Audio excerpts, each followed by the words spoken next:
Devery Jacobs plays Laura in Reservation Dogs. I'm Matt Noble of Gold Derby, and I want to start off by asking you, Devery, what is your favorite thing in season 2 of the show?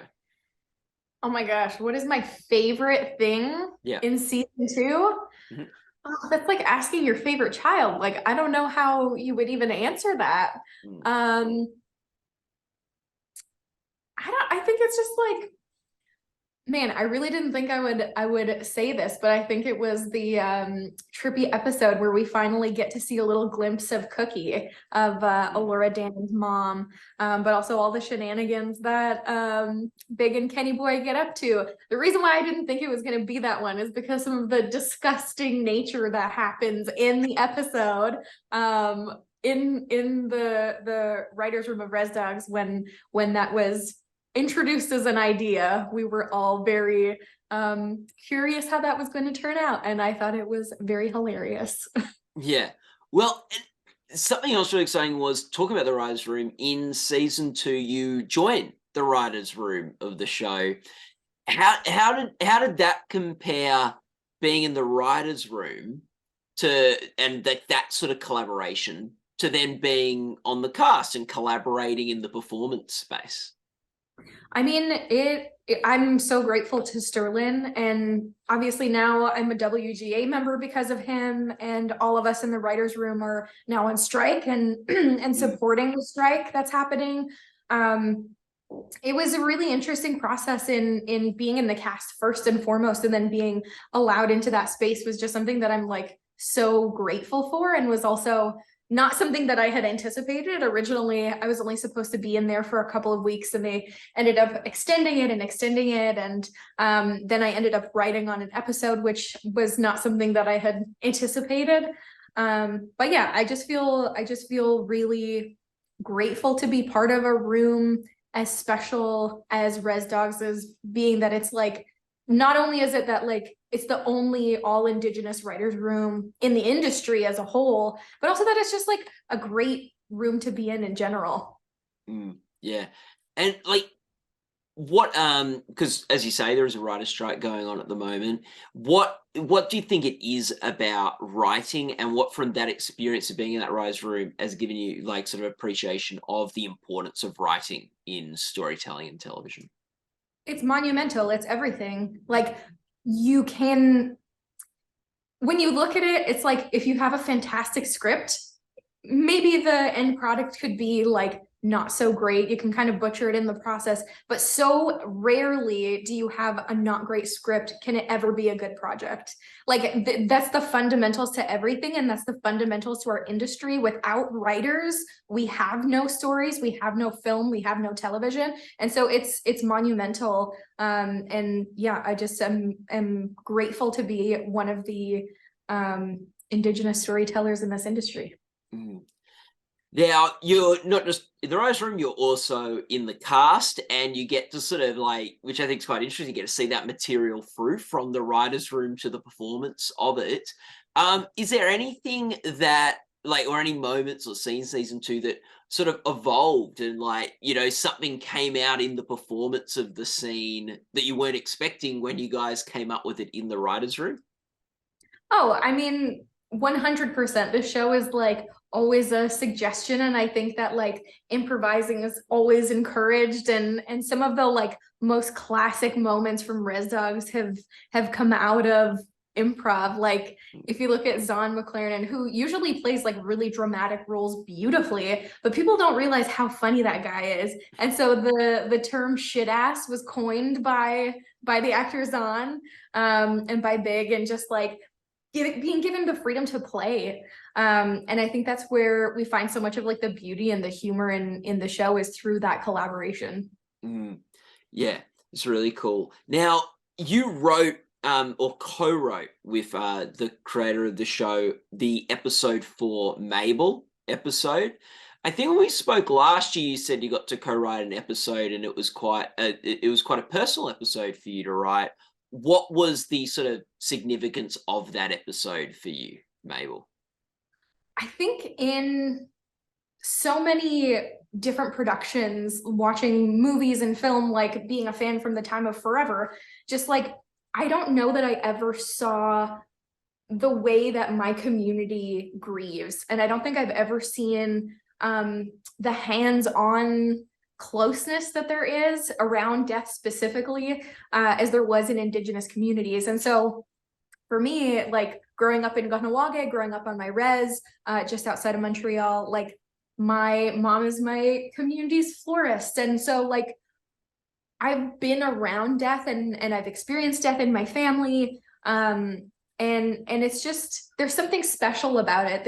It's like some of the best parties you'll ever go to. It's like some of the warmest celebrations where you're surrounded by community. And so I think those elements were especially important to all of us in bringing that episode to life. And also for showing Elora Danan like what death looks like in the right way, because she had experienced so much loss with her mom, with Daniel.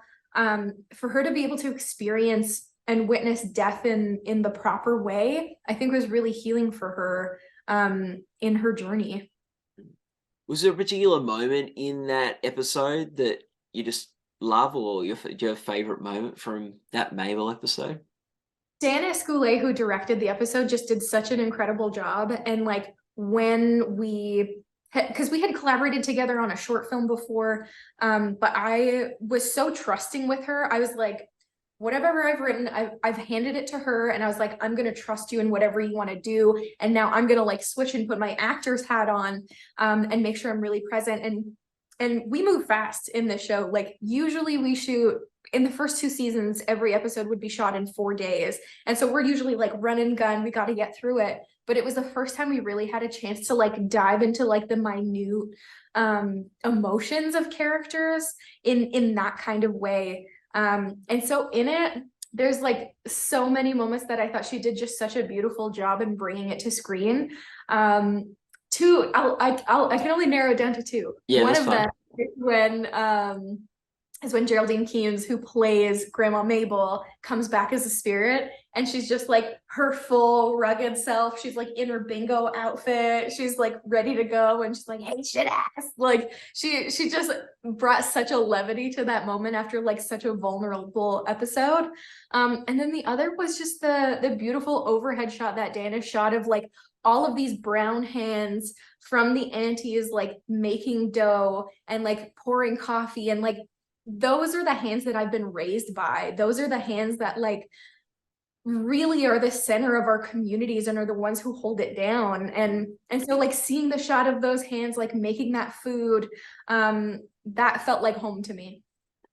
Something else that I thought was pretty sort of special about that episode, it's not a moment, but because of the storyline of the season and how it starts with Laura on her journey to California, to LA, it means that this is sort of the first episode where you have the Res Dogs all back together again, which I thought was really nice. What was that sort of like? Because so much of season 1 was building those group dynamics and that sort of community of the Res Dogs, and season 2 you're all apart from each other at the beginning. Like what was that like playing sort of in those different gears in season 2? I mean, I think that yeah, season 1 was beautiful in the sense of like camaraderie and the family that we were able to build and how we were able to fuel and feed off each other. And I think audiences and ourselves definitely missed getting to work together while we were doing individual episodes. But I think it also, because the show is an ensemble cast, it really lends to finding different quiet moments with each of the characters. And I think it gives each of the actors a chance to show their chops, to explore and deepen their characters. If I look at like Lane, who literally his first audition ever was with Res Dogs, and to see how he's grown as an actor and how he's able to carry his own episodes is just like, I don't know, I'm such a like big sister to them that I'm just like so proud. That I think our show's really interesting in the fact that it like defies every genre, and that we will be following individual characters from one episode to the next, or we'll be everybody back as a community and back as a family together for the next. Yeah. I'm just trying to think, like, what was something you've already mentioned one thing, but, like, was there something else that, like, just surprised you about where the show went in the second season? Oh yeah, I was like, will we have a show if we let go of Daniel in the ocean? Is this the series finale? Like, I didn't know where we would be going with that, and I didn't realize that it would be coming so soon. But I think that was really rewarding for all of us, and I think it's really infrequent that we see characters moving through grief and what happens beyond that, and not that it ever goes away, but on another side of it where it's not dictating their being. And so yeah, I wasn't sure. I was surprised to see that we were going to be letting go of Daniel in the ocean, but also really heartened by that. And I think it leaves so much room for where we're exploring in season 3, and which is we're filming right now. I'm in Oklahoma. Awesome. Were you letting go of Daniel, or were you just letting go of the pain? Which of the I should say letting more so letting go of the pain, never forgetting him, always honoring him and in how they're living, but also not hanging so tight onto that pain where they're being coddled by it almost. At least that's the case for Alora, where it's almost a form of self-sabotage from her being able to move on and live her life because she's holding on to him so tightly. Mm. And look, I think, like, talking about grief and how this show sort of handles grief, I thought something really interesting about season 2 was that season 1 was a lot of exploring and revealing the grief that the res dogs and these kids were processing. And this season we almost like shifted sometimes to the generation above them and how how they're still processing and handling grief. What do you think the show's saying about that generational grief parallel that we see play out in season 2? I think one of the reasons I love comedy so much is because it allows us to deal with really difficult conversations in a way that's not too burdensome and that we can kind of laugh off.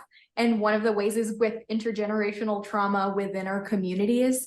That's something that I faced in my own life and the generations of my family. And I couldn't tell you an indigenous person living in North America today who hasn't been affected by intergenerational trauma. But by being able to laugh things off and to be able to, I don't know, poke fun at some of our quirky elders or things like that makes light of it.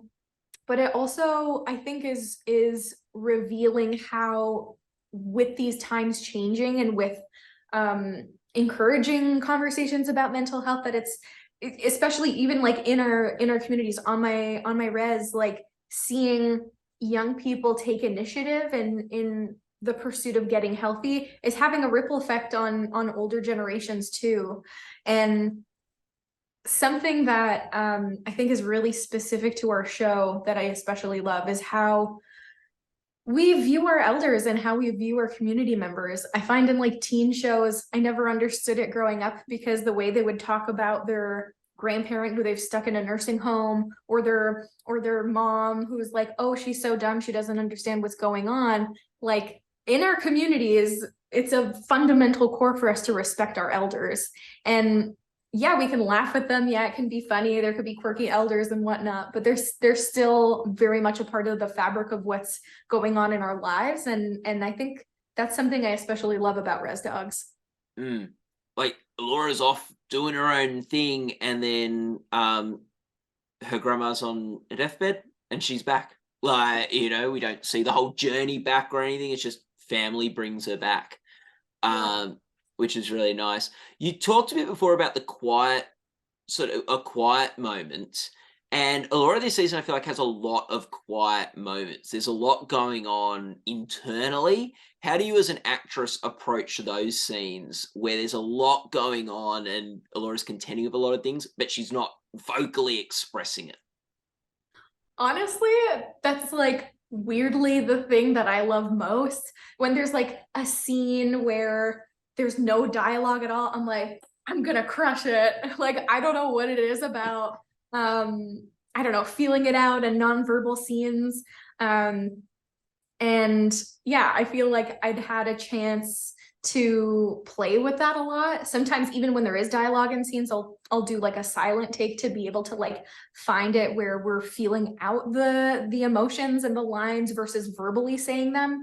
And but anyways, that's my favorite. That's my favorite to do versus like monologues on monologues. Just being physically present and in the moment. Yeah. Well, even that scene where Mabel comes and speaks to Alora, you're very quiet through it. She's the one doing the talking. You're the one just having to react to what's being said and convey that meaning through your expression and things. What scene was most challenging for you this season? Which was the most challenging? I mean, there have been a lot. There have been a lot of scenes, especially like being so on the go and making sure that we're able to like drop in and connect. I think the hardest scene was the finale and knowing that we were letting go of that pain of Daniel and that this will be a new chapter for Alora. And one of the things that I do in like preparing for a character, not that I'm like a spiritual or not a religious person, but like I will pray for characters. That's something I heard from like Mahershala Ali at like a TIFF talk one time. And that is something that I've done very frequently with Alora. And so this has been something that I'd like had prayed for her for such a long time as a character, as this animate being. And so for Alora to finally reach that place, it was like a little bit bittersweet. And knowing that this is going to mean a new chapter for her. So I think there was more like my stuff onto her as opposed to it like actually being physically or like technically challenging, though that LA water is freezing. Do you do you what when you are praying for your character, what are some of the words that you say? It really depends on what the character needs, like essentially what that like, and prayer I say loosely, it's kind of like what my hopes are for them. In a lot of our communities and cultures, like stories aren't fiction, they're animate beings. They are real because we're making them real, and they're real for the people who are receiving them. And so like, not to get woo-woo about it or anything, but like Alora is real because we brought her into being. And so like one of the things, especially in preparing for Mabel, was that like I hope that she like I'm praying for her to find healing through this grief and for her to be able to embrace death in the way that it's meant to happen. And like, do you pray yourself, Devery, or do you get Lance Factor, who plays Cheese, to do the prayer for you? Oh, he's absolutely. He's like a young elder, that one. He's gonna do all the Star Wars references. That's exactly right. Anyone knows how to pray, it's him. What do you love most about Alora? I love her complexity. I love even though Alora might be misunderstood at times, she's like a well of emotion and feeling, and getting to play with her of like covering that up and in her sarcasm and her moodiness and in all of it. But I love her depth. And it's been like I've never had a chance to play a character and sit with a character for so long. And it's just been like a fucking dream. Oh, nice. Do you have we talked a bit about how comedy is like a big part of this show in showing how trauma and grief can be dealt with. What's the moment that makes you laugh the most in season 2? Oh my God, what is the moment that makes me laugh the most? It's a small little moment, but one that I could relate to so hard is when Bear is like in his roofing episode where he's like backing up the truck and he's just like super nervous and doesn't know what he's doing. And then the person's honking the horn, like Danny's honking the horn. And then he just like parks, he's like, nailed it. Like I thought it was just a small, but like such a relatable moment. Yeah. Just as nervous, maybe, but less, but more successful than Alora's driving test or driving press when she hits the car. Funny enough, I did not have my license Yeah. recorded that episode. Like I had a probationary license because it's just like a really long process in Canada to get it, and I had changed provinces. But like I only got my full license after the driver's license episode. It felt like I got some good practice in. And just finally, Devery, you say you're working on season 3 right now. I don't want any plot spoilers or anything like that. But do you think is a theme that's going to be a big thing, like thematically? What's something we can look forward to in season 3? I think thematically it's going back to community in this season. I think it's going back to communal healing, where the Res Dogs have found healing themselves in season 2. I think season 3 broadens the scope a little bit in that healing journey. I love it. Well, Devery, thank you so much for spending time talking to us. It's always lovely to talk to you about the Res Dogs. And